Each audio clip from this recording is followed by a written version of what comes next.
Hello and welcome to Words Are Important, but what is your voice saying? Our presenter today is Jennifer Lazarow.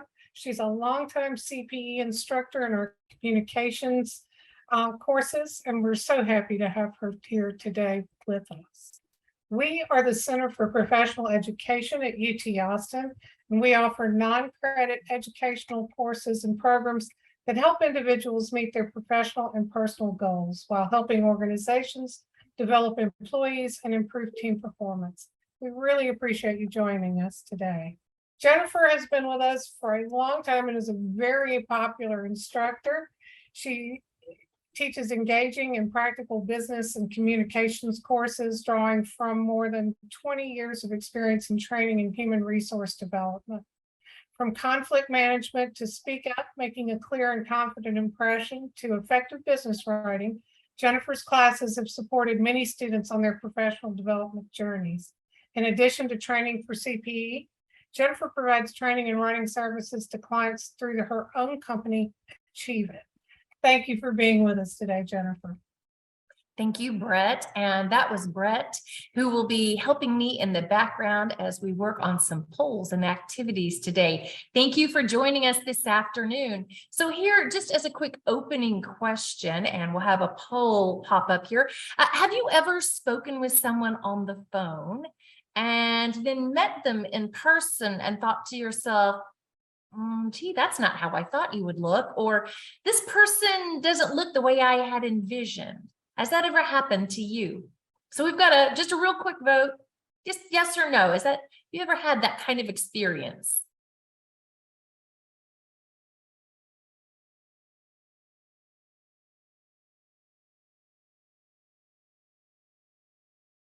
And Brett will be keeping track of the polls there. Looks like everybody has answered, and we have 98% yes and 2% no. All right. So your 2% hold out there. It may happen yet sometime, or perhaps you're just very good, exceptionally good at being open-minded and not forming initial impressions there. But for the other 98%, that's a fairly typical event and happening, and it just goes to show how typically how very powerful our voices are, and how as humans we tend to draw correlations and attribute certain characteristics to certain vocal characteristics. And so today we're going to talk a little bit about the importance of vocal image. What is it that people hear when they talk to me on the phone? What are some of the common pitfalls that we can occur or run into when we're dealing with vocal image? And then finally, what are some ways that we can strengthen our voices to present a better vocal image? Our first kind of open poll here, again, to get us started into some conversation, is I'd like you to name someone whose voice you do not like. And Brett, are you able to take over the controls, or do you need me to stop share?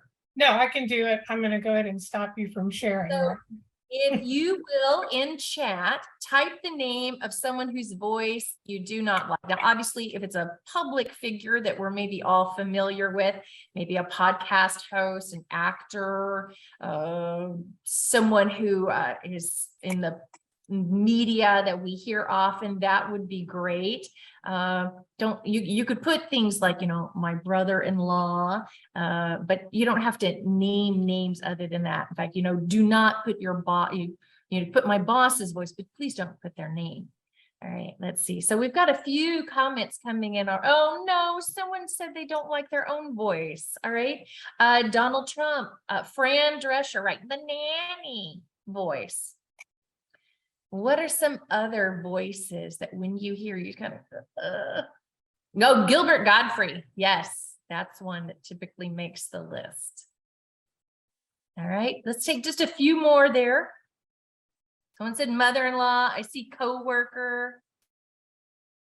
Maybe you could, well, And maybe someone can tell us what it is maybe about the coworker's voice or the mother-in-law's voice. What is it about it that you don't like? Oh, the teacher from Ferris Bueller's Day Off movie, right? Bueller. That Pee Wee Herman. That was on there too.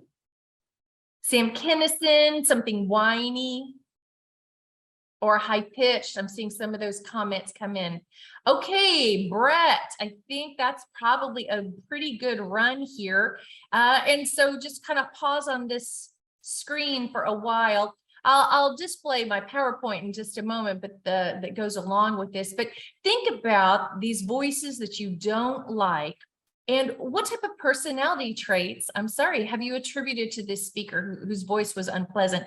Maybe their voice was unpleasant, and so you just naturally kind of protect yourself by tuning out, by stopping listening. And sometimes the more we're around that person, that we start tuning them out earlier and earlier in the conversation. But these folks, these voices that you hear, is it because their voice sounds arrogant? Is it too loud, or they speak for too long?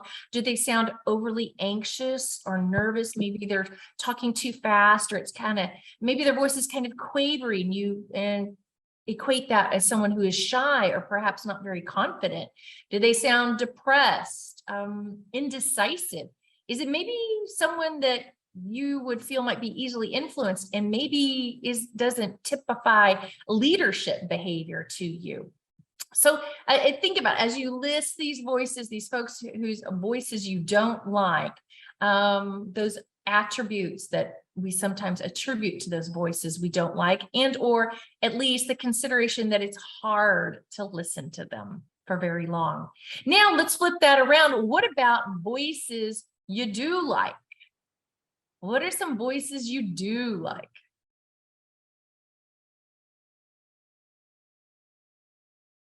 I'm watching Matthew McConaughey, James Earl Jones, Morgan Freeman, right? I mean, once they cast you to play God, your voice.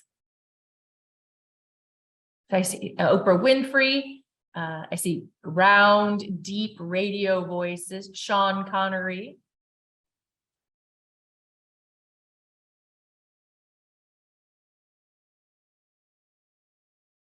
Nice variety of voices coming in here. Voices that sound in control. I saw someone say British voices down there.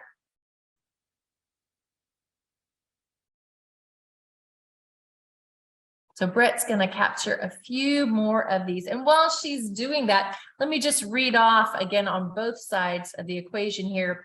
As far as voices you like, I've had people contribute things such as Barack Obama, the Geico lizard, because it was calm and soothing and has an accent, Sean Connery, the Allstate insurance guy, Samuel L. Jackson, David Attenborough, Oprah Winfrey, I think she's on our list as well.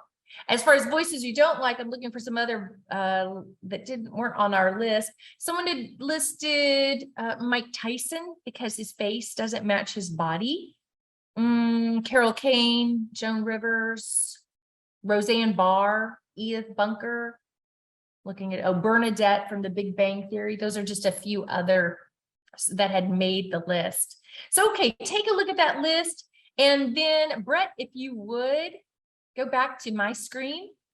So here was my slide talking about, certain traits we might attribute to voices that we don't like. And then on the flip side of that, then when we listed voices that we do like, think about how you feel about a person whose voice you do like. Do we naturally assume that person is confident, competent, friendly? Do they seem more authentic? Do we tend to think they are intelligent or at least know what they're talking about? Perhaps more interesting or professional. So again, it's one of those things that when we talk about our voice, there are certain attributions we make to that just based on the sound. And you know that sound is important. There have been a number of studies on the importance of sound, certainly in terms of music. You know how when you listen to a particular song, it can make you maybe more upbeat and happy, or other songs, right? This is a sad song. So sound plays into that, but it's not just for music, it's also our voices. And essentially, our feelings are most strongly conveyed in our nonverbal communication. So feelings and attitudes about a communication situation are most strongly conveyed in our nonverbal. And when your verbal and nonverbal communication don't match, the problem is that people tend to believe the nonverbal cues. So let's take a look at some research done many years ago by Dr. Albert Morabian. And this study, I'll explain later, is often misquoted. And we'll have another poll here in just a moment. But if you were to take a face-to-face communication situation, and I were to ask, well, how do you draw meaning from this? How do you know what this person is saying? How well do you rely upon a message? We have verbal, the words that a person says. We have vocal, your tone of voice, rate of speech, volume, quality, all the things we're talking about today. Visual, which would be your body language, your posture, your eye contact, and gestures and facial expression. So if you have 100%, 100 points, and you're going to divide it between these three categories, which do we pay more attention to in a communication situation when we're trying to determine what a person means? And so, Brett, if you'd go ahead and put up our poll. It's a little hard to do in this kind of a format, but you can vote for either maybe one category you think is stronger than the others, or maybe you think all three are about the same. So take a moment here. Do you think we pay more attention to the verbal, the words people say? Do you think you gather meaning more from vocal characteristics? Do you think we gather meaning more from visual aspects? Or do you think meaning is equally distributed between the three categories, among the three categories? And then Brett, will we get a fairly good participation on that poll? Just go ahead and put up. I will. We're just a little bit over half. One person has asked, Jennifer says, is this in person or virtual? It's in person, face to face, although the research was done face-to-face in person. I am curious to see if Zoom face-to-face would be any different. I don't know, but this research was based on in-person, not remote, face-to-face. Sounds like work for some graduate students out there. Okay, Brett, go ahead. Let's see, what do we have? It looks like our biggest category is the bottom one. 37% of y'all said, I think meaning is distributed evenly among those three categories, followed by a number of folks, about 33%, a third of you said that, I think we pay more attention to the visual, and then a few on the vocal, because, right, maybe it's a cue since I'm teaching this class. And then finally, the verbal. And interesting that only 5% of you said that it's the words that we say. And so I'm going to go ahead and close this and give you what survey says, because I think we do like to think that, I am a rational thinking human being, right? Language is this great gift that humanity has. But as it turns out, our visual and vocal emphasis far outweigh the verbal. Now, this research you've probably seen in some various ads or articles in other places. Dr. Morabian's research is often kind of skewed and misquoted because they say, guess what? The words don't count. It's all about presentation. Well, that's not exactly true. Your words certainly count, and we are and should be held accountable for our words. And if our words and our other vocal and visual characteristics are in sync, That's called a complementary message. It's what we expect it to be. It reinforces our vocal and visual, reinforce our words. And so it's a whole communication package. But what happens when our words don't match, don't sync with our vocal characteristics and our visual aspects? All right. So think of the idea of someone, slamming down books on the desk, stomping through the office, sitting down, and you turn to your coworker and say, well, are you okay? Or what's wrong? And your coworker, nothing, I'm fine. Everything is just great. Right? Are you going to believe and go, okay, great. Okay, I'll just go back to work now. No, I mean, we might, because we don't want to deal with that drama right now. But the fact is, you don't believe the person's words. If the words don't match the tone of voice and vocal characteristics and the body language, we're going to believe the vocal and the visual characteristics to draw our meaning from that message. So the question then for us, how we can use this is, as you, again, think back to our list of voices we like and don't like. Hopefully we've got our content, we've got our words down, we have a message that we want to share with people.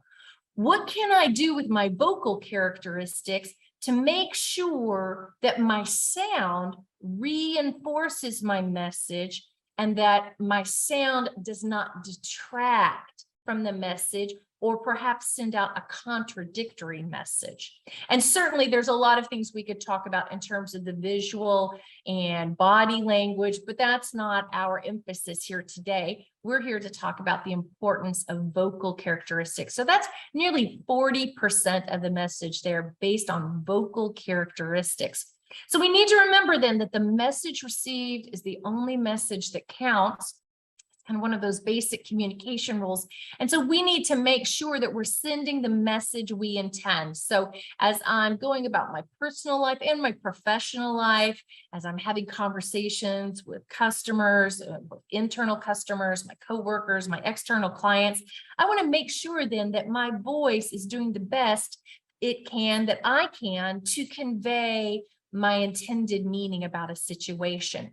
Here's some other research kind of more recently than Dr. Moravian's that may also emphasize just how important vocal characteristics are.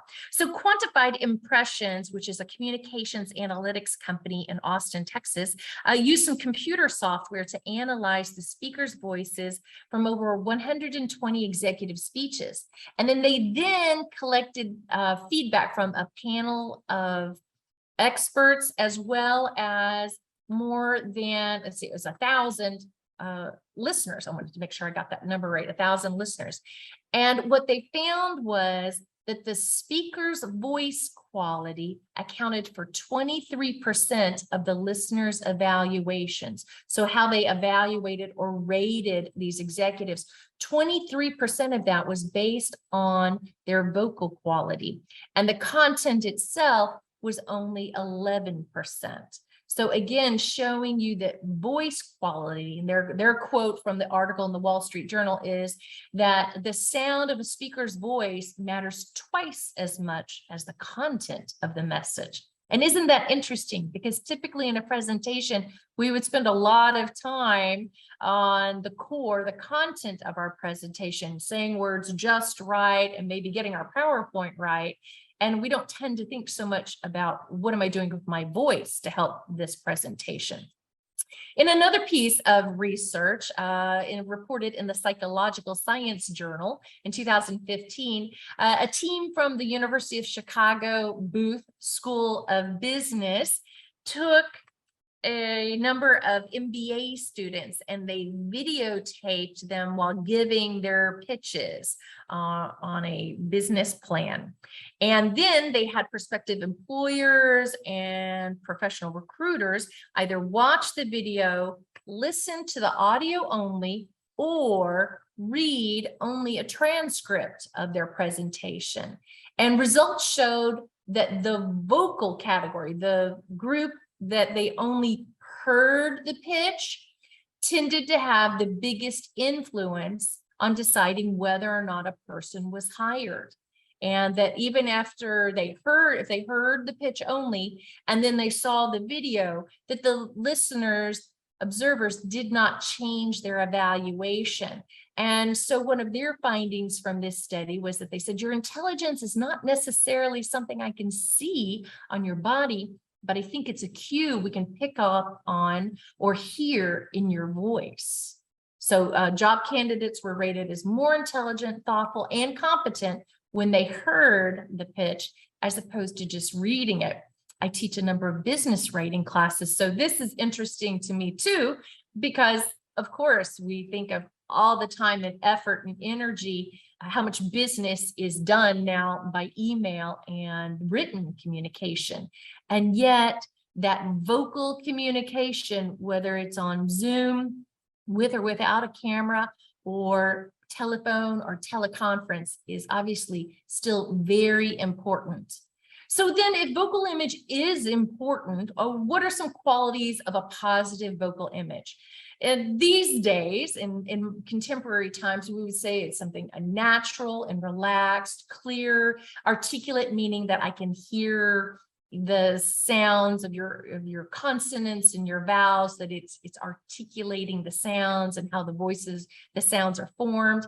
It varies, and so it has flexibility and also some energy behind it, just kind of a normal, natural pace, but something that varies in volume and pitch and rate as the topic or situation allow, but a more confident and friendly tone. If we were doing this 100 years ago, then typically something much more formal and solid was in style, but that's not the way that people tend to communicate or enjoy communicating now. So these are some positive vocal image characteristics that we want to cultivate in our voice.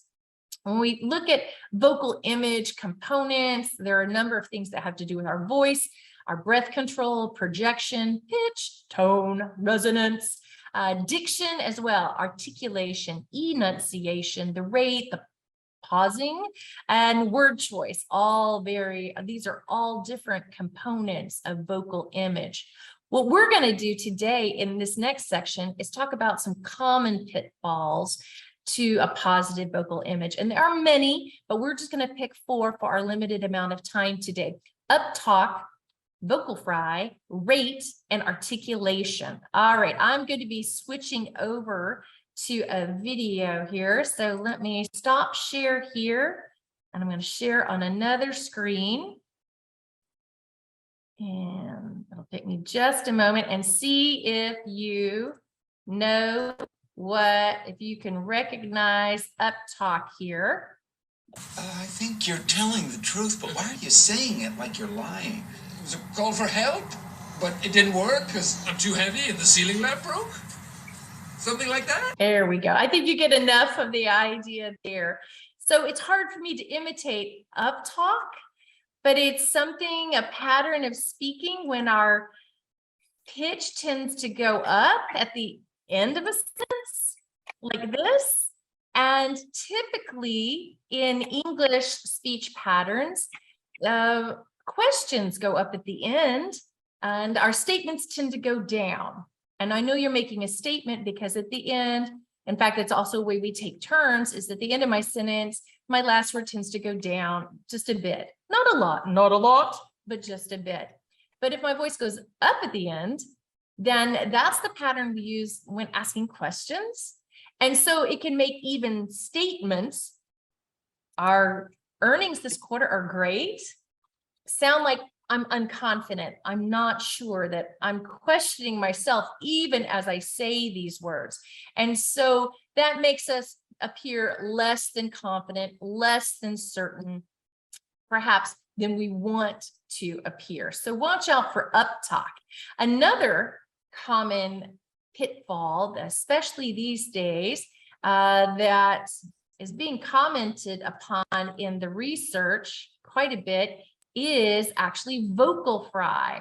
And I'm going to do some vocal fry while I'm talking now, kind of shift here. You've probably heard vocal fry before. And so you're not going to play this forever. Green for time. Can't Yeah, hear offered it. to doing. It might like that But one. I guess you outfit can, I lived on the right? outfit and hated, but you And I want think more someone you get. even put Kim Interesting. Kardashian as one of the voices we don't like. Exactly. No, But she is certainly together right now by him. she's certainly not the only one that has this speech pattern. And that pattern is called, or that type of sound is called vocal fry.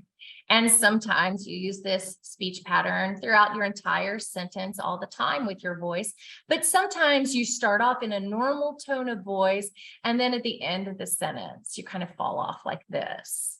And if you listen, it's fairly prevalent in both men and women, but in the last 10 to 20 years, it is something that researchers are really taking notice of, because in women, especially under the age of 30, it's become especially noticeable. And in years past, they would have considered this almost a speech problem, as something that you needed to correct. So fry is this lowest vocal register. And if you look at vocal fry on the internet, you'll see a number of voice videos telling you how to use vocal fry when you're singing. And so it's something that vocal artists, singers have used for many years, but it wasn't something that typically people in spoken conversation used. And what happens is it's kind of, we close our vocal cords, and so they vibrate more slowly, and it has this little kind of creaky sound. And what happens is that it can make me sound kind of tired, maybe bored, or perhaps lacking energy. And it is because I'm not, perhaps not sitting up tall enough, or I'm not letting enough air flow through. So that's vocal fry. And now I'm going to have a hard time getting out of it now that I'm doing it. By the way, let me just go back there. If you've ever been around someone who maybe is using fry or uptalk or a particular accent, and you notice yourself kind of picking up some of their pattern of speaking, the sound of their voice, that's called linguistic contagion. Some people say that they don't think they have much of an accent, but then when they go back home to visit, they can hear themselves falling back into certain accent patterns. And so it's normal, but you may or may not want to be picking up those habits. A third common pitfall then is rate. Speaking too fast then makes it hard for people to stay focused with us, because it takes so much energy for them to be listening, especially if this is new information to them and they have to focus in so hard. But then if we speak too slowly, well, people might stop listening because they have time to get bored, or they think there's something wrong with my intelligence, and their brain will just fill in the extra gaps between my words. So we need to try to find this right balance, between too fast and too slow. On the screen are some general guidelines for different types of situations. In a presentation, we tend to want to speak a bit more slowly, and that's often because it's new information to our audience, but also because they may be distracted by the people around them, as well as receiving information in multiple channels, right? They might be looking at the handout, looking at your PowerPoint, looking to something on the screen, and listening to you. So that's a lot of communication channels to take in at once. Conversations tend to be a little bit faster as a baseline, 120 to 150, audiobooks about 150, and then you see radio hosts, podcasters can speak a bit more quickly, all the way up to auctioneers who speak amazingly fast in my estimation. As far as the best rate of speech, you can kind of use that chart as a basis, but essentially you want to be able to vary the rate of your speech to give it some vitality. There are going to be times when we slow down because maybe I'm presenting a very important statistic or finding, and I want it time for it to sink in and for you to think about the implications. But at other times, maybe I'm talking about something exciting and I get a little amped up and I speak a little bit more quickly. as long as I don't speak that quickly all the time. I need to be able to give my listeners a break and that mental space. And finally, you want to remember your global audience. Remember that many of the people to whom you may be speaking have a different native language than you do. And so, and sometimes in a room, in a presentation, in a department, you may have multiple native languages. And so allowing listeners, our international audience, time to fully hear our English, whatever language you may be speaking in, and have time then to translate that back to their native tongue, and then time to think, process, and again, formulate thoughts and reactions to that. So that's rate of speech. Our final pitfall we're going to talk about today is poor articulation. Articulation is the formation of clear and distinct sounds when we're speaking. So poor articulation is when we don't have that good articulation. And it may be something we mumble, maybe we're speaking a little too quietly. Maybe we don't move our lips and our teeth very much when speaking, and that makes it difficult for the sound to get out. Your lips, your mouth, your jaw are all meant to move when you speak. And when you don't move your mouth very much, it's hard to make those clear, distinct sounds. Sometimes poor articulation may be caused by a physical impediment or disorder. But often it's just kind of a pattern, a habit, and we've maybe gotten a little lazy in how we speak, or maybe, again, that's the kind of thing that if we don't have good articulation, people can't hear us. They can't understand us, and they want to hear you. And so we might be interpreted as mumbling, maybe a lack of confidence, shyness, and unfortunately, perhaps even questions about our intelligence. So you can have great ideas, great thoughts, but the best way to share them is through your voice. And that voice is meant to reach out to others. So be sure to use it and try to avoid some of these common pitfalls: uptalk, vocal fry, rate, and articulation. So this final section then here is how can I strengthen or improve my voice? The first thing you want to try to do is record and assess your voice.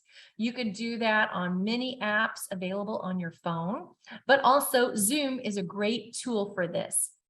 Just hearing yourself as you're speaking is not the same, because the sound vibrates and echoes through your head. And so it's different how you sound to yourself versus how someone else hears you. You might also then want to develop a vocal workout, some exercises to build your voice. Then you want to practice, and then over time, perhaps every 30 days or so, reevaluate yourself. So I'm going to have you do some activities with me here. I hope you feel free wherever you are. I won't be able to hear you or see you, but that's okay. Some things: how can you strengthen your voice? First, use good posture, all right?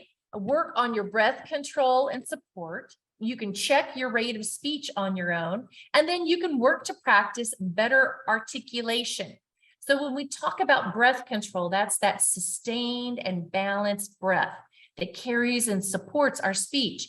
Without air, we cannot make sound, we cannot speak. So do these exercises here. So first off, you want to be breathing from your diaphragm. So when you breathe in, don't breathe just here in the chest, right? I want you to breathe behind your belly button. So if you do yoga, martial arts, meditate, if you've been involved in singing or played a wind instrument, right? You were probably told to breathe in. So that means your stomach, your diaphragm should move out. When you breathe in, air comes in and your belly goes out. That's a diaphragm breath. And then we squeeze that diaphragm in as we make sound or breathe out. So the first thing you want to do is breathe, take a deep breath in. And then I just want you to make the F sound slowly, but in a controlled and sustained manner, and for as long as you can. So in your head, count as you make the F sound. So I can't see you, but everybody go ahead, give it a try. You ready?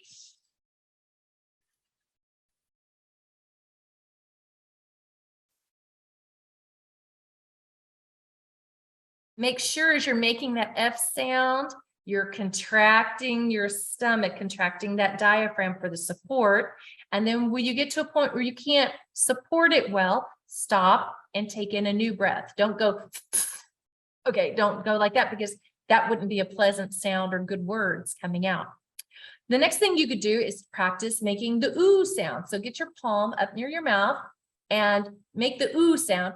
Ooh. And you want to be able to feel air on your fingertips. So if you go ooh and you can't feel anything, think projecting the sound out. You're not blowing, you're not going, but you're just going ooh, ooh. And you can get it fairly close, but you want to make the ooh sound. Again, see how long you can feel the ooh breath on your fingertips without straining. And as you practice these over time, your breathing and support will get better and that number will get higher. Finally, we're going to practice blowing out birthday candles. So this is where we take a deep breath in and we blow out one candle at a time. And every time I do that, I'm squeezing my diaphragm. Squeeze. So if you do enough of these, do about 10 or 15 of these, you're going to start feeling an ab workout there.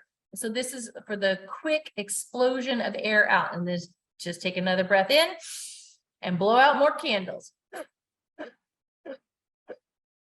All right. So those are some exercises that can help you build up your tonal support and your breath. But diaphragm breathing is just good for a lot of reasons. The other thing you can do is check your rate of speech. So to calculate that, you take, to get your words per minute, you would take your total number of words over the number of minutes, right? So total number of words, and then divide that by the number of minutes you're speaking. You only have to speak a couple of minutes to do this. And there are a number of exercises online that can help you with this. Watson's speech to text service is a great way. So you could talk into your computer, it'll transcribe it, and then you'll have your word count. Zoom transcripts is another useful tool.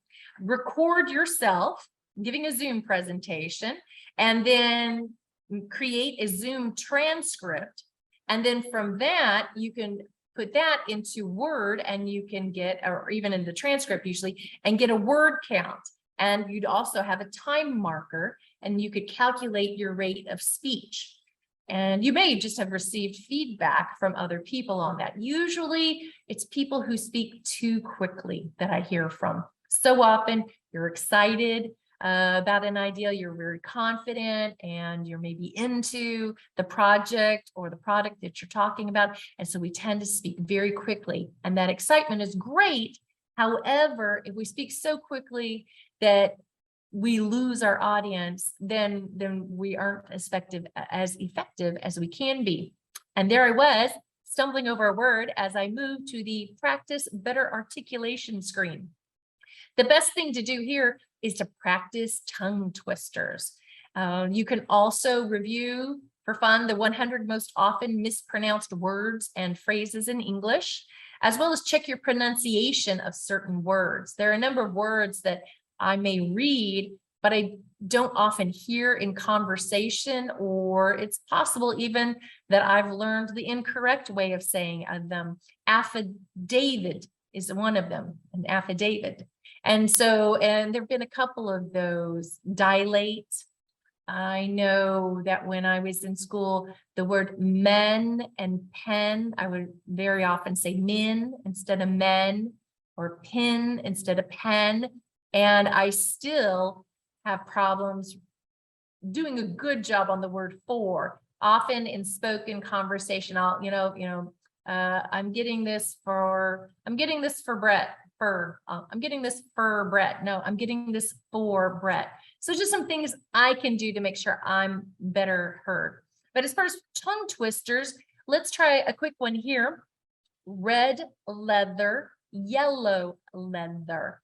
So again, wherever you are, I don't have to be the only one sounding a little silly here. Everyone just practice saying that aloud.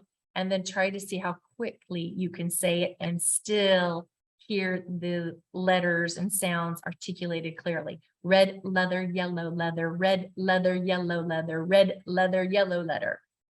Keep going there, and you'll have to be able to move those muscles and articulate. All right, that's enough. Great job. Thank you. I hope you've been participating. Your vocal folds here, your vocal cords, have muscles, ligaments, and mucosa. You want to stay hydrated, right? But you also, by practicing different exercises, by using your voice, the stronger it will get. And the better you'll be able to handle problems, maybe with stress or breathing or nerves if you're making certain presentations.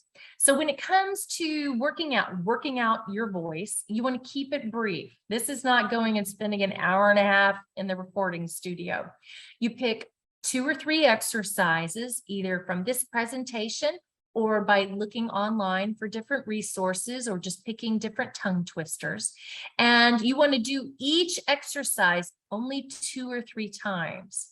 And so the birthday candle or the ooh exercise, those types of things, you only want to do those a couple of times, but you want to do it frequently. So I might try to do birthday candles and ooh and a tongue twister. Those 3 items might be my workout, but I'm going to try to do them then anywhere from 3 to 5 times a day, kind of throughout the day. It's a great thing to do in traffic, in the shower, wherever you feel free to do that and make some sound.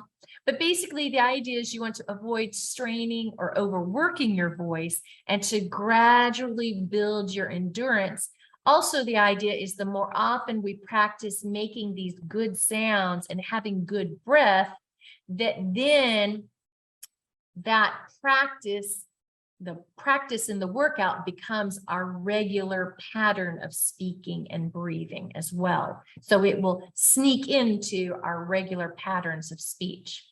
So again, there are a number of different components to our vocal image. We've talked a little bit here about breath control, but breath is the foundation for your projection, pitch, tone, as well as resonance, that big round, full sound that someone mentioned on voices that we like.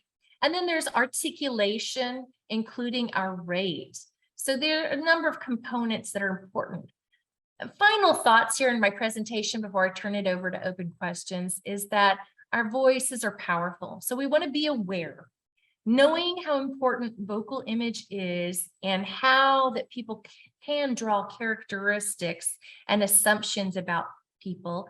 We need to be aware of this vocal bias, that it does exist, and caution ourselves and interacting with others, that when I'm interacting with a coworker, am I giving them a full level of respect and hearing their value of their ideas, or am I tuning them out because I don't like their voice?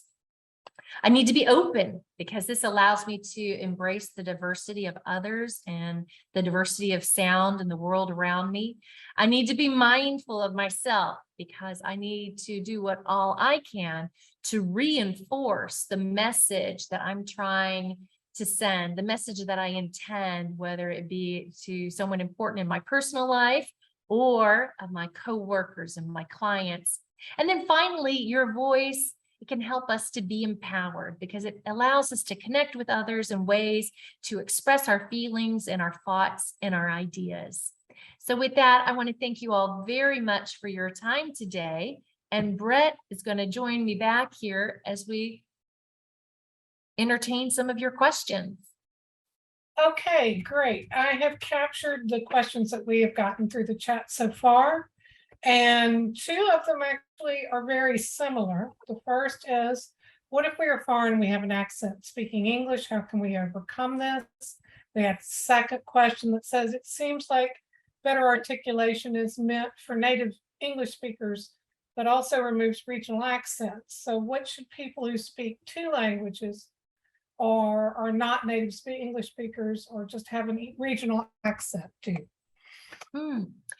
Excellent questions. And that is something that as we seek to embrace diversity, as I mentioned there, I think that's important. And yet at the same time, what can I do to connect with others? Because not all our listeners are going to put their full effort into spending the energy to listen to us. So as the communicator, maybe I need to spend a little bit more energy here. First off, I love accents. We all have accents, regional or international of some kind. It's very, very unusual to find someone who has no accent. So accents are also very important to some folks because it's part of their identity. So I don't necessarily recommend that you work to eliminate your accent. However, people who feel that their accent is holding them back, there are accent reduction techniques and strategies out there. Some people are very good when they switch to a different language, they switch to a different accent, and that's possible. However, my biggest, I'll say advice, if you feel that you have an accent and it's getting in the way of communicating, is to one, slow down. That way, other listeners can more easily hear what you're saying and then articulate. So even if you have an accent, and I know I use the example of fur and pin and men, which would typically be associated, I'm switching into a bit of a Southern accent here. All right. Right. We're fixing to get something. So those accents, even if I'm going to keep that accent, I need to slow down so people can hear it. And I want to work on articulating those sounds. So I'm going to say, well, I'd rather say for, right? But if not, I'm going to say fur, but I'm going to make sure my F and my R are strong, that my F and my R are strong. And that's the problem often with, I'll say, it's not a problem, but comes the challenge with certain accents is that certain sounds are hidden and others are perhaps made more strongly. So short answer is love your accents. 2, you can eliminate it if you want to, but it's not necessarily. 3, slow down. And then 4, just make sure that your voice is loud enough for us to hear and work on making your sounds crisply and distinctly, even if it is said in a slightly different way. Okay, we have kind of a philosophical question, but I think it's a good one. Do you feel that better articulation is less inclusive? I don't, because the goal of articulating is to connect with others. And I suppose it may be in how we're using the word articulation, but articulation is the formation of distinct sounds. And it's through those sounds then that we connect with one another. I am not advocating that we all make the same sounds the same way. I would not advocate that we, like I said, that we lose certain accents or certain distinctions. Again, that's part of the beauty of the diversity of different sounds. But there are times when I want to ensure that my message is heard, and perhaps the broader my audience, I got to consider what are things that I can do to make it easier for people to understand me and understand my intentions. And if that means I slow down and I put a little bit more air behind something, or I crisp up a few of my consonants, then that is something that I can choose to do as a communicator. It doesn't mean that we have to. It just means that it's something that I'm going to choose to do to try to connect with my listeners, whomever they may be. So I would hope that articulation is not used as a way of limiting our reach there. And that also that we just remember that it is interesting, and that people, part of being unique is having different sounds. So I hope that answers your question there. Thanks, Jennifer. This is a good question, and I think it's kind of open-ended.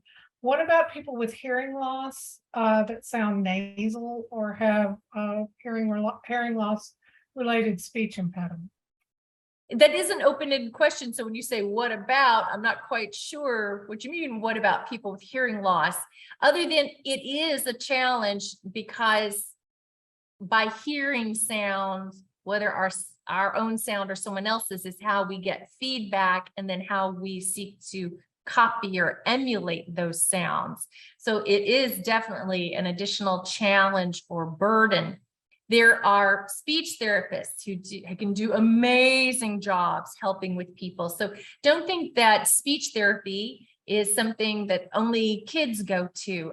Certainly adults can go to attend, seek out speech therapy, especially if there's been a life event or aging that is changing your hearing capability. And same thing though, I would do practice exercises, because if we practice making certain sounds, whatever those sounds are, in whatever accent, if we practice making those sounds, then our mouth muscles, our vocal cords get accustomed to making those sounds. So we create muscle memory that will help us keep that articulation and crispness of sound and of air. So there are things that maybe even I get to the point where I cannot hear very well, but I can speak fairly clearly or clearly, because I have practiced making the words and the sounds for so long that I'll say that kind of lack of hearing, then you cannot hear it when I speak. And it's hard. It takes a lot of work, because often you can tell if someone has a hearing loss or maybe deaf when they speak. But there are a number of people, also examples of folks that have worked. And even though they may not be able to hear, when they speak, you cannot tell, you cannot hear it in their voice. But I would seek some specialized help in speech therapy on that. Okay, Jennifer, how does someone acquire an accent pattern as such? I ask this in the sense of someone that always speaks in a vocal fry tone like Kim Kardashian. So is the question, how did they develop that sound, or Yes. you want to learn that? No, Well, I don't think she wants to learn that. There are classes and coaches and YouTube videos out there if you wanted to speak with a certain accent. So maybe you've got a part that you're playing in the community theater and you want to learn how to speak with a particular type of accent. There's a video or a book or a recording out there to help you with that. So, but the question about the vocal fry is that actually that's something that scientists and researchers are wondering. They're wondering, like, why are people suddenly using the vocal fry more? And there are a couple of theories. Kind of one of it is that maybe, a couple of people started doing it and then it just caught on, kind of that linguistic contagion. So just as I might see someone wearing something fashionable and then I might say, oh, I want to go out and I want to buy an outfit or put together an outfit like that. Same thing, or similarly with a voice, I hear someone's voice or an affectation, and then I pick up that habit of speaking, that I pick that up either consciously or even unconsciously. I start talking like that. Another theory is that it is a way that people, especially women, are seeking to lower the tone of their voice. And research indicates that the lower a person's voice is, that typically they have better financial outcomes. When they look at studies of CEOs, company executives, they find that CEOs with lower voices make more money. And isn't that crazy? And so again, we talk in terms of vocal bias, and they liken this back to that this is something kind of primitive in our minds, that we equate a low voice with something stable and strong. And, back when we needed someone stable and strong to defend our homes type of a thing. And so that those voices are preferred both by men and women. I didn't create the study. I'm just reporting what it says. And so that since women's voices tend to be higher, that perhaps talking in the vocal fry is a way that we are subconsciously trying to emulate male voices, which tend to be lower in register.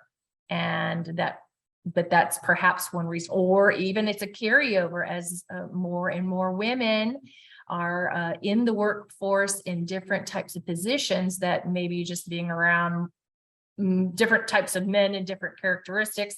And so we pick up this vocal fry as a way of deepening our voices. But I would think if you're interested in lowering your voice, you can do that without the fry. In a related comment, Summer has typed into the chat that Elizabeth Holmes is an interesting example of the voice lowering. Yes, there's a lot in there. Was it Theranos, right? Was her company, the technology? And there are a number of news studies and blog articles, things that, she apparently used to talk with a fairly kind of high-pitched voice. And then all of a sudden she was promoting this life-changing research and trying to get people to back her company and get funding. And that there was this huge drop in her voice, and that people allege that may have been something she did consciously to change her image. So all of this is very interesting because people believe it, whether it may be right or wrong, as with any kind of impression, or evaluation, not based on actual performance, that people are aware that sound makes a difference, and that our voice, people hear our voices and they may make decisions professionally and personally about us based on the sound of our voice. Okay, Brett. Okay, another question is, how can we address cottonmouth when we get nervous? How can we do what? Address the cottonmouth phenomenon when we get nervous. Cotton mouth, right? When you get nervous. Well, first off, hydrate plenty before and after, and even during your presentation. All right. These days, it's very common to have water with you. The other thing is avoid coffee and tea and caffeine before your presentation. Those are dehydrators, and alcohol.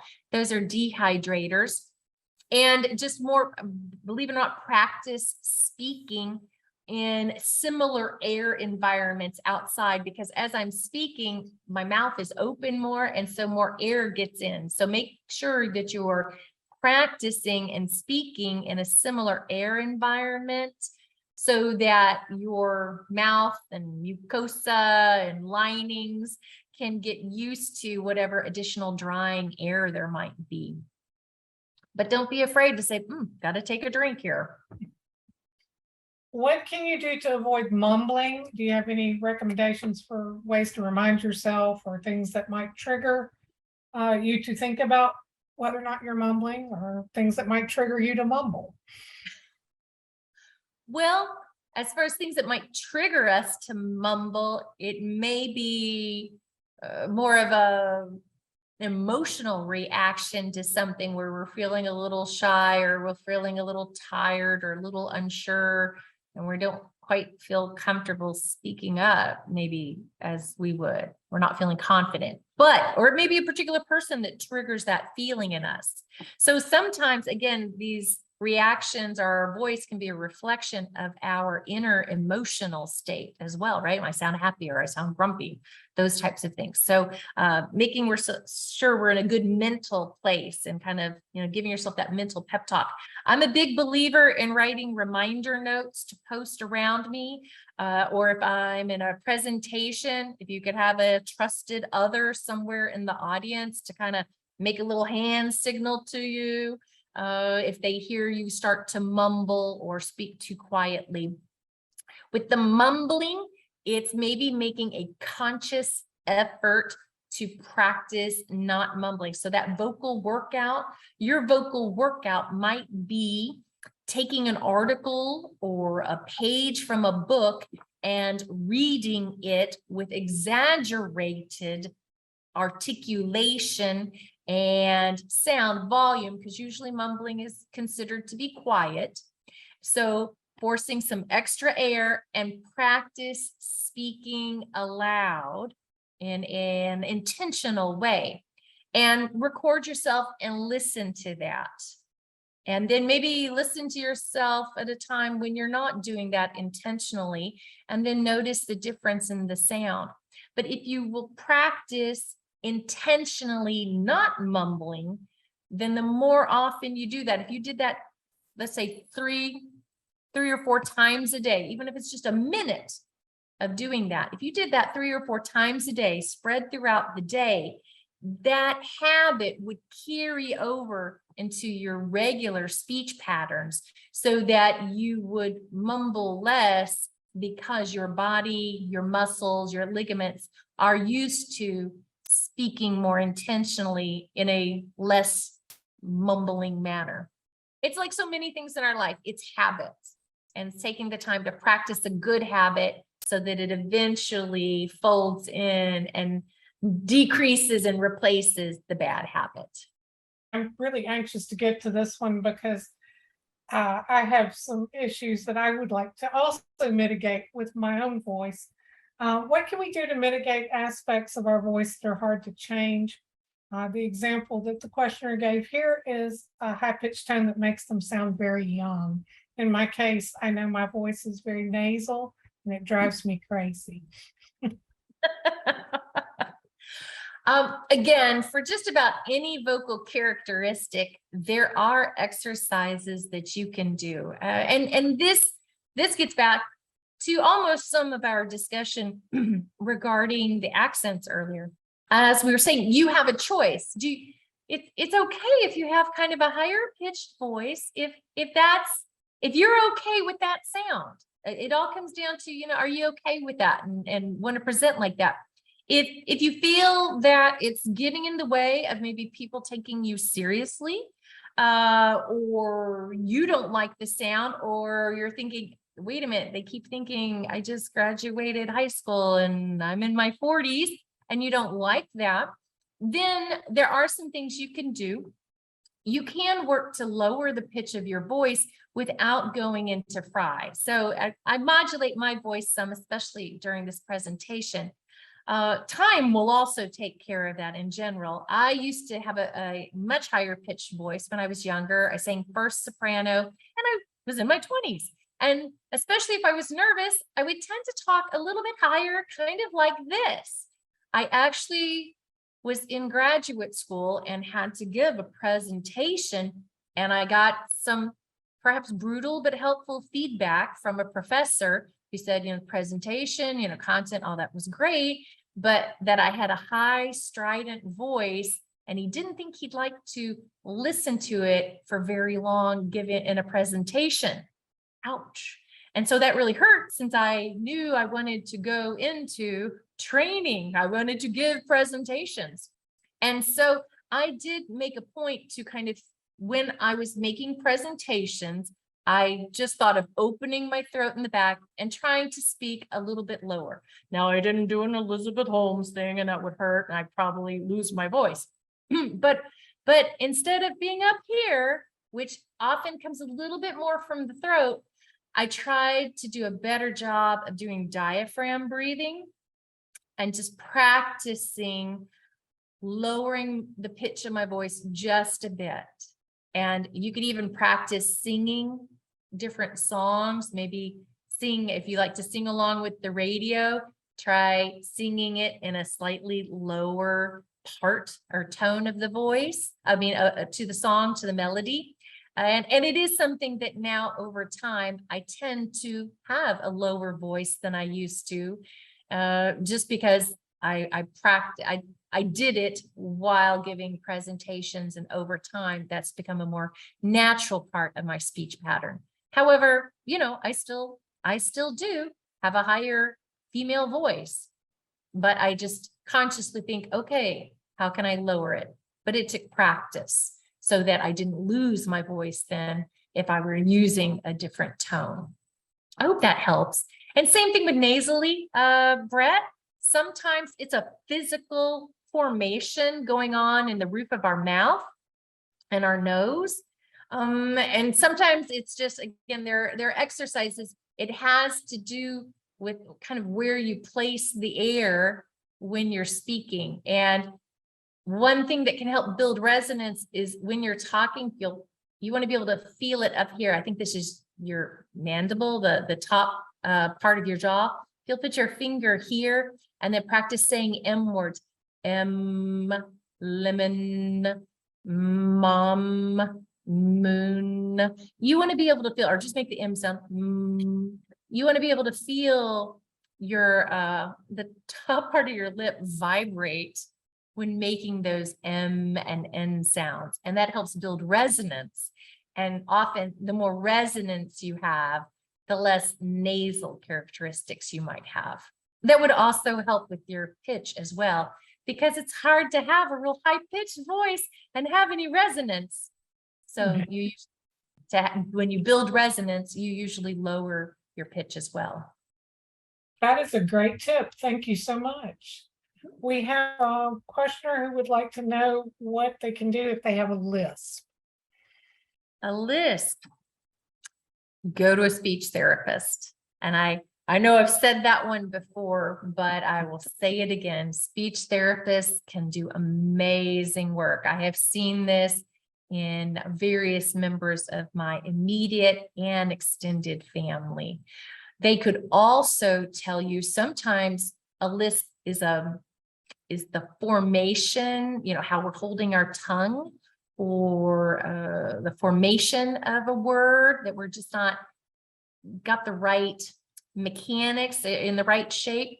But sometimes they may actually be able to look and see if there is something physically keeping us from making sound correctly. I have a cousin who was what you would call tongue-tied.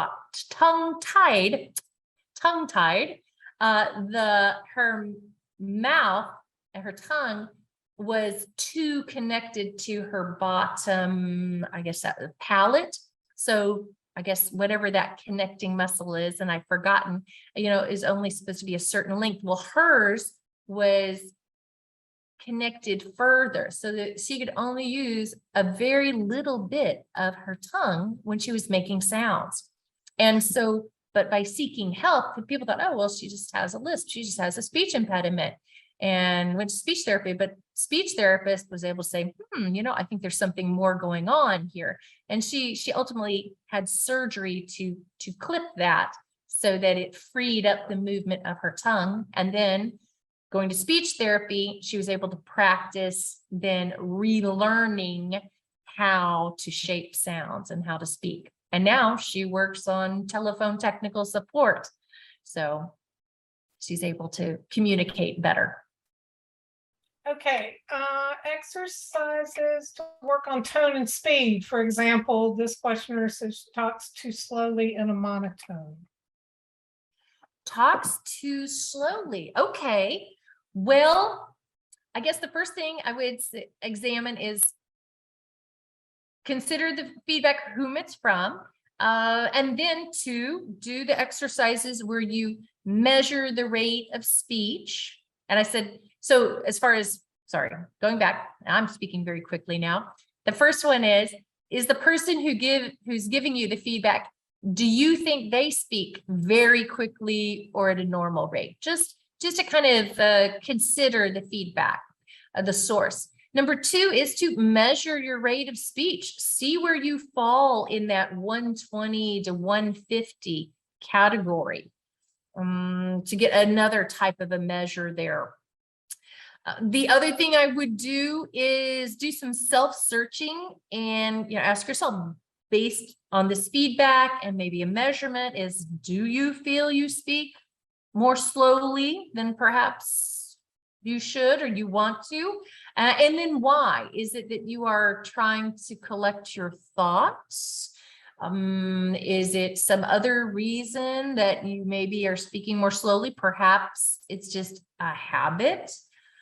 And then, so those are some things I would do early on to evaluate both the, I'll say, that measure, that credibility, and how you feel about that. And then as far as speed, if you think you could speak more quickly, you're just going to have to practice. And again, it's going to feel weird because you're not used to speaking more quickly than you were in the past. And I would start with just little things, maybe such as asking questions or being prepared in a meeting. If someone asks me a question, then I'm going to try to respond a little bit more quickly. And so those are some things you can do. I think trying to figure out why you're speaking a little bit more slowly may lead you to the solution there, because it may be that you're thinking first before you're trying to think while you're talking, and so the words come out a little more slowly like that. And maybe you'd be better off just saying, let me think about that, collect your thoughts, and then go ahead in a more normal tone of voice or normal rate of voice and give your answer. Maybe that might work as a solution. So that was speed. Brett, did you use the word tone in there as well? She said talking too slowly in a monotone. Oh, in a monotone. Again, record yourself. You've got to hear what other people are hearing. And so record yourself and think, okay, if that is monotone, and that's how that's coming across, then what can I do to vary it? And take something to read, or perhaps something you might typically say, practice having a conversation, whatever it is you want to record, and try giving some more emphasis to certain words and try changing that sound. Another thing, and then listen to yourself. And so again, it is a conscious, it requires effort to change the way we communicate, because we've been communicating all our lives this way. And so again, any change of behavior and habit, it takes conscious awareness and practice and reinforcement. The other thing I tell people to do is practice, again, the the M sound, and see how many different meanings and sounds you can make with your mouth closed, and just Now say or say yummy, and or you're questioning like or you're mad at someone. So, and I know that sounds silly. It is silly watching me, I know, but just doing that, and that way with your lips closed, you're less likely to strain your voice. But it just shows, and your mouth and tongue can practice moving in ways that create different sound. All right, and that'd be a great recording. Again, record yourself, and if all those sound the same, well then, yeah, you definitely got a monotone problem, right? But if you can do that and create those different characteristics, those different sounds while saying then it's just a matter of maybe putting a little extra oomph, a little extra energy into your speech. Okay, we've got 3 more questions, and actually, 3. So the next one is, My greatest difficulty is relaying the alphabet for any over the phone orders. Do you have any tips for that? Such that I understand it's not presentation related, but it does come my way a lot in work, and it does for me too, even when you're trying to tell somebody an email address or something like that.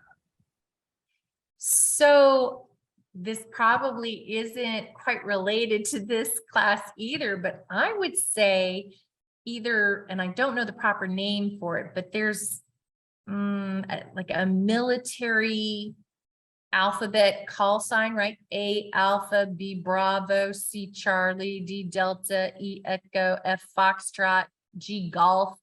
Either learn that or make your own up and have it available as a reference chart, because I had to learn it at one point, so I know most of it, but there's still some letters like K, actually K is kilo, but there might be some letter that I'll forget and I'll go, K as in kangaroo. I was like, I can't think of a K word. So it's helpful if you have a list nearby.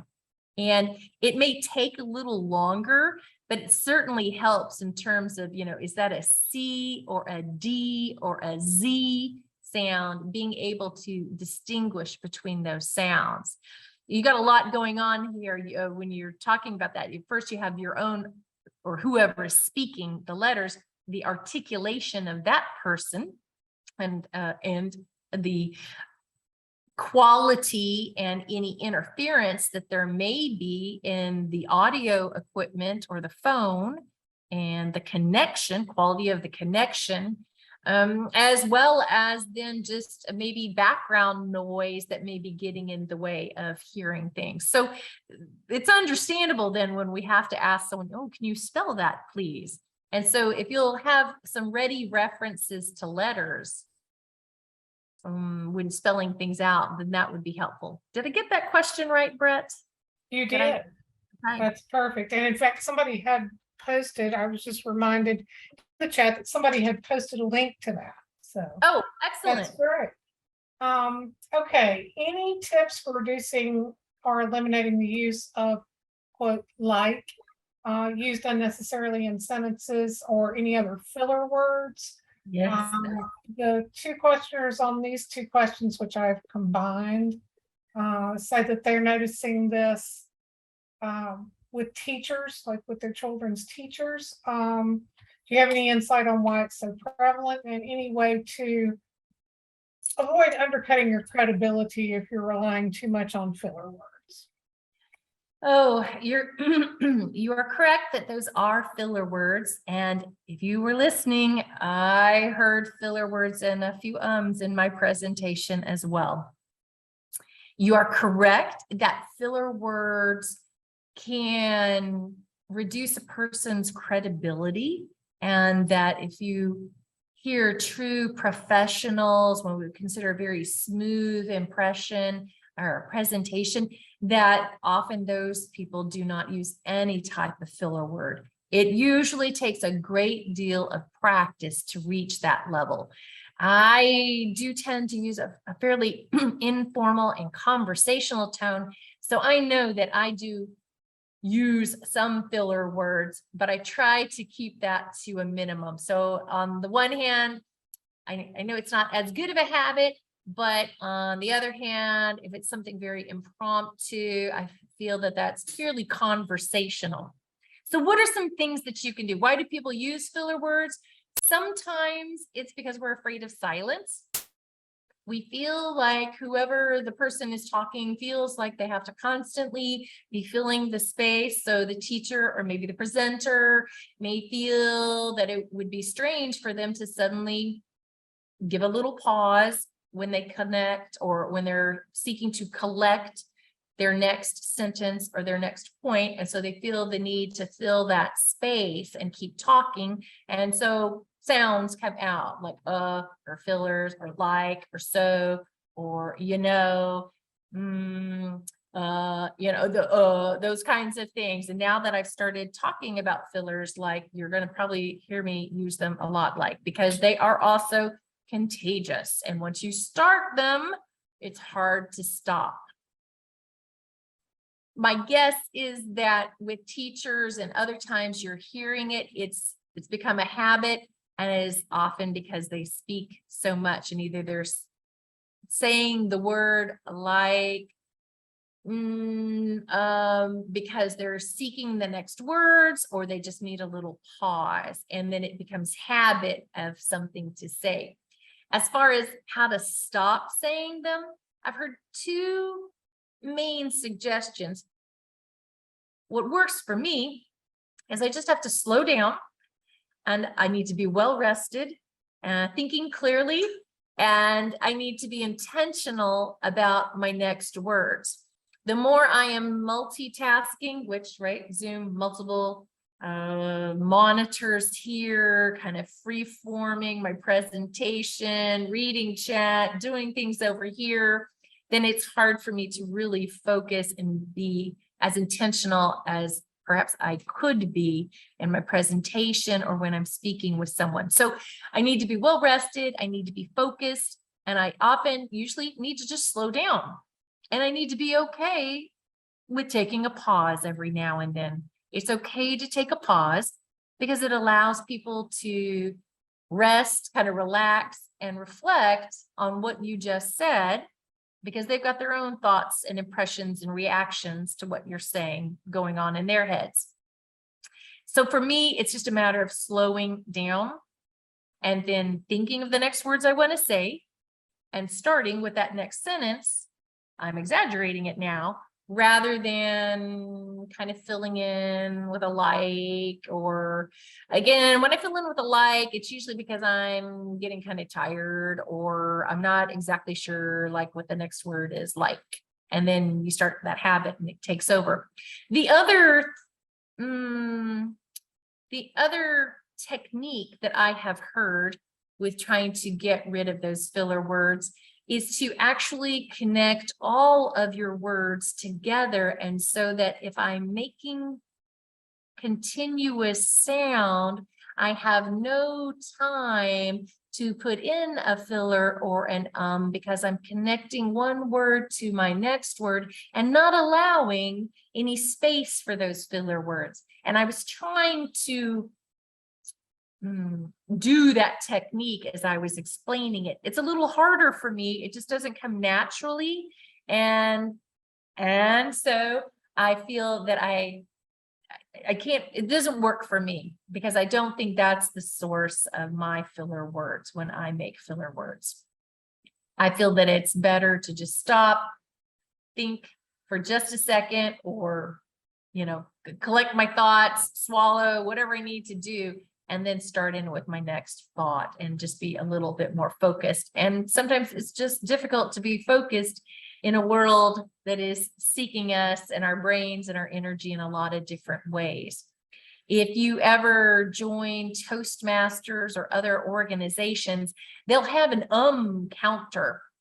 And that's a great thing you can do for someone who is in the room, and while you're making a presentation, they count all your ums or all your likes. And then you get that feedback then as something that you can work to improve. They do it in a nice way.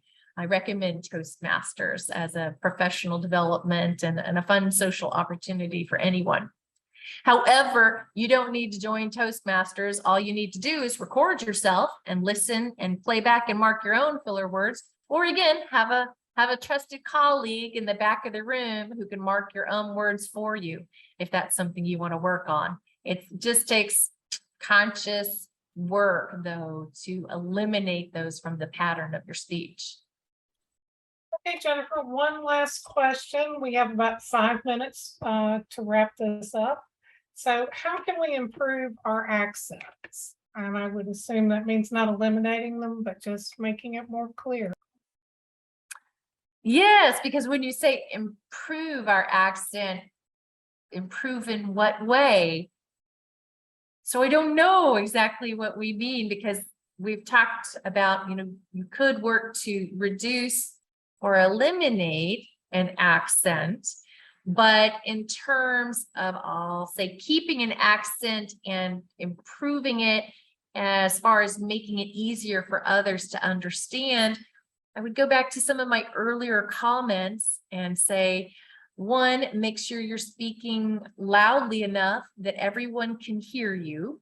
And two, usually the biggest key is to slow down just a bit so that if you are pronouncing a word a little differently than I'm accustomed to hearing it, I have just a little bit of extra time to pay attention to hear the distinction from one word to the next so that I can decipher what you're saying. That's usually the most helpful for folks, is if you'll slow down and just make sure that you're speaking up so they can hear you. And then if you can, work on a little bit of that crisper articulation so that we hear those consonants, because consonants tend to be those markers for certain words that help us distinguish one sound from the next. So I hope that helps with what you meant by improve our accents. Hey, Jennifer, thank you so much. We are going to go ahead and wrap up. We've gone over, but it was a wonderful session. A lot of great questions. Everyone will be receiving a copy of the slide deck. And if you have any questions or you need more information about anything, please don't hesitate to reach out to us. Atisha is the ESC for the communications program, and you can reach her at the email address that's on the screen. Thanks so much, everybody. This was wonderful, and we hope to see you again soon.